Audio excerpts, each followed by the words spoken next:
Bakal sini sih.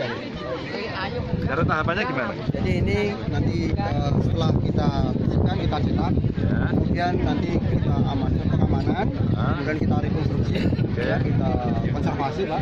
Ya, nanti di sini akan dibuat atap yang permanen, begitu.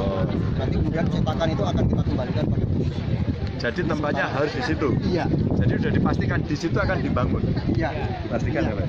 Pastikan Dari itu akan dinas dibangun. kebudayaan kabupaten nanti akan membuat atap pengatapannya. Ya.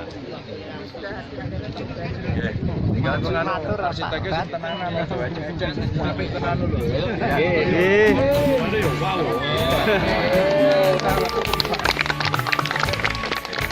Gitu kira-kira Mas ya. Iya. Ya siap foto.